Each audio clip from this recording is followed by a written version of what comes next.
Келе ғой еркетай, кел отыр.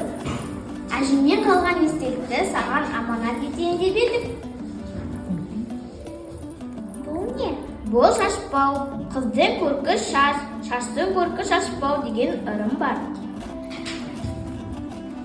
Шашпаумен шолпы таққан қыздың шашы қалың, әрі тез өседі.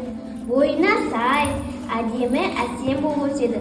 Осыны есте сақта еркем. Айналайын, бұл шашпау таққан қыз қатты жүгірмейді. Және шолпан даусы қатты шықса, қыз әдепсіз деп атаған. Шашынды өріп жүр, жайма. Қос өрімді шаш қызға әдемі жарасады. Шашпауды тақу өрген себебім шашын ұзын, берік болсын дегенім. Шолпы таққан себебім мезгілсіз жүрістен ерсі қылықтан аулақ болсын дегенім. Шолпының ауыр салмағы басын ауыртпайды. Енді қасиетке ие боласың. Қандай әдемі? Осы шашпауыңды көзінің қарашығындай сақтай. Жарай ма ерке қыз?